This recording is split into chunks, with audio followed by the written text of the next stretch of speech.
Bob Holt joining us from the Arkansas Democrat-Gazette. Bob, how are you doing today on NFL Draft Day #1? Hey, I'm good. How are you guys? We're great. Doing well. Great. Now, I know you're not covering the draft, but you have covered Arkansas football.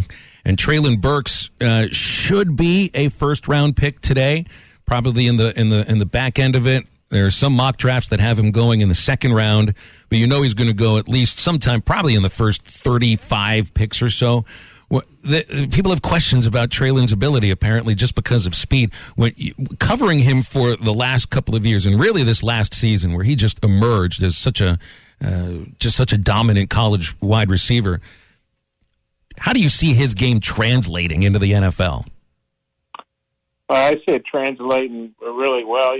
Tom Murphy from our paper, football beat guy, had a nice story on Treylon today. But I mean, he's got everything you're looking for in a receiver at the NFL level. I mean, he's got really good size. He's got really big, sticky hands to get the ball. I guess he ran the 4.55 at the combine in the 40, and that doesn't blow people away. But you watch him on film, particularly when he catches that ball against Alabama at about the 50 and makes the cut, and then you just see the entire Alabama secondary running after him and can't catch him.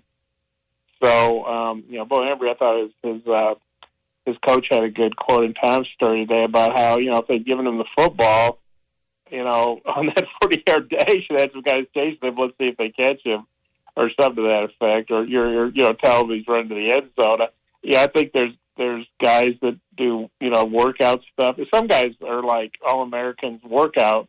I'm not saying Treylon didn't do good workouts, but, he's a gamer. I'd rather give me a guy who does it in a game, and I'll worry about his workouts, later. But, and he's shown it at the highest level. I mean, the SEC is as close to the NFL as you can get in college football. They always have the most guys picked in the first round. Always have the most guys picked overall. You just see, if you watch the SEC and then you watch the NFL, you just see, SEC guys all over the field in the NFL. So, to me, what he's done on the field matters a whole lot more than some 40 time he ran in the combine. No doubt. And I think that's exactly what Razorback fans were saying, when there were questions about Treylon's speed. It's like, wait a minute, you did watch those games, right? You got to watch the games in order to really get a sense about somebody. All right, I want to move over to baseball here because you got a series against Ole Miss coming up here. They're frustrated with the lineup, and I don't think there's any other way to put it. It sounds, I think there's a lot of frustration built around the idea that there's been patience up to this point with a lack of consistent production from a number of veterans who have been productive before. And I mean, look, still in first place in the West, but a pitching-dominated team right now, and you can sense that frustration from head coach Dave Van Horn, I think, when he's talking about it, because he's the one who's been saying, it'll come, it'll come, it'll come. Well, they're still waiting. Yeah, we asked them about, because the really frustrating thing, the NM series, they didn't get swept, and they almost pulled that one out Sunday after trailing 9-1, but they really had trouble getting runners in when they're in scoring position from second and third. And they struggled against UCA, and no knock on UCA, but obviously they're not an SEC team. And that UCA pitcher Loffman really shut them down pretty good for, I think it was 7 innings or into the 7th. And but yeah, they've had a lot of trouble, with situational hitting. I mean, just getting the ball in play, a lot of strikeouts. I think they had 14, 15 strikeouts, the other day when they lost that 2-1 game on Friday night. And so it's very frustrating. They didn't give up an earned run Friday night and got beat. Connor Nolan maybe didn't have his usual top stuff, but he still pitched really well and, showed the veteran grit you want to see. And really, they pitched, the way they're pitching was they should have won that game, but they had a couple defensive lapses, which are unusual, and they were just really bad. There's no other way to put it. They were just really bad in situational hitting. And so we talked to Dave earlier today to preview the Ole Miss series, and he said, they worked on that a lot in practice yesterday. They're going to work on a lot in practice today. And, they do have older guys that have a good track record. Like, you look at a player like Robert Moore, who's obviously a great defensive player, and he's had some really big hits, but he's batting about 50 points below what he did last year. And he's a third-year guy for you. He had a great year last year, but you just got to feel like, just like there's some major league hitters that have started off slow. I'm a big Tigers fan. The Tigers, their hitting sucks. There's no way to put it. And it's some pretty productive guys that are struggling. And so you just feel like, you're right, at this point in the season, we're midway through the SEC play, and they got to start hitting their stride at some point. But the hitting definitely has been frustrating, I think, for the team and certainly for the fans. And Bob, now that we are, down the back stretch of this regular season, only 4 regular season SEC series left, what would you put your confidence level and a percentage-wise that Arkansas is in Omaha at this point with everything that you just talked about with the struggles at the plate? Well, to me that's hard to say. Some about 8 teams out of, like a 664. I don't even remember I know in basketball 68. I think it's still 64 in baseball. Phil, correct me if I'm wrong there, but I think it's always hard to predict. Like last year, Arkansas had arguably its greatest regular season ever, won the SEC tournament for the first time. Had, the regional at home, the super regional at home. They didn't get to Omaha.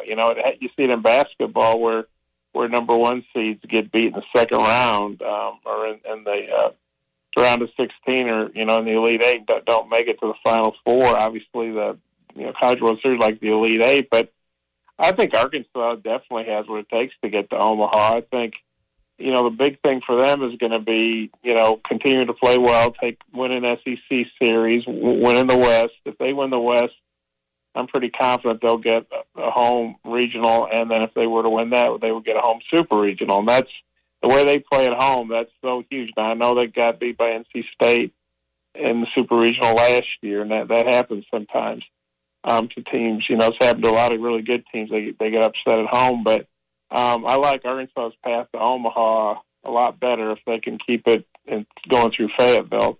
And I think if they keep winning SEC series, then they can play at home. Of course, that's easier said than done when you look. I know Ole Miss is struggling, but they're a really good program. Vandy's really good. They still got to play Alabama and Auburn. Those are good programs. There's no easy. I know people are upset they got beat, or some people are. They got beat 2 out of 3 at A&M. Well, A&M I think is 8-2 against top 25 teams. They took 2 out of 3 at Georgia, who's ranked in the top 10. They beat Dallas Baptist, who's ranked 14-1. In a kind of a crazy midweek game. So, but I don't think Arkansas is a dominant team. Certainly at this point, when you look, they've struggled with consistent starting pitching beyond Connor Nolan. The hitting has not been up to par. The defense has been really good, although there were some surprising lapses last weekend, I thought. But I think the key for Arkansas is to get those home games in the postseason. Last thing, Bob, Miguel Cabrera, speaking of the Tigers, that's the 3,000th hit's going to be the most exciting moment for your major league team, and it came in April. So I guess you can kind of kiss the rest of the season goodbye now, right? Well, I think it's a little early to write off the Tigers, Phil. I'm too used to writing off my Pirates in April. I'm doing the same to your team. Well, another good thing is that the 27 Yankees aren't in the AL Central. True. If we hadn't lost that crazy game the other night where they threw the ball, it was like Keystone Cops, I think we would have been within a game of first, and of course we got shut out yesterday. Yeah, Tigers just aren't hitting. Kind of like the Razorbacks, only they're not, 32-9.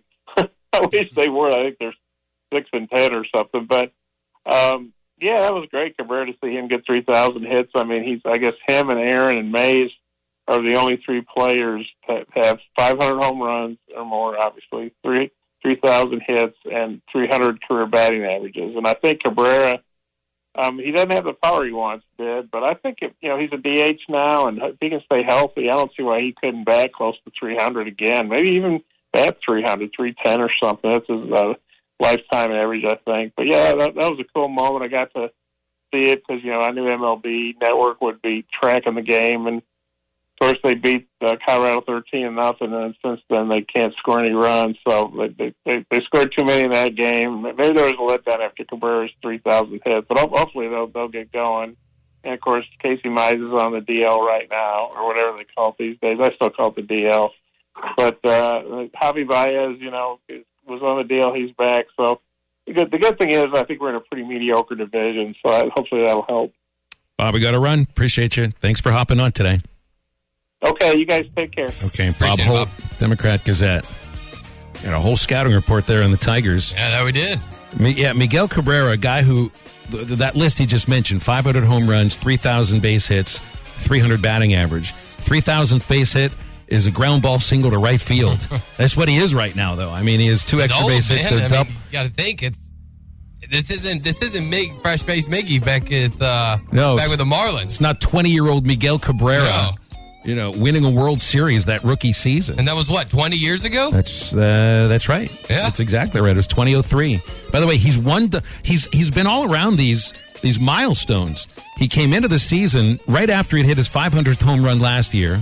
He just got the 3,000th base hit. His next double is his 600th. Wow. We love round numbers in professional sports.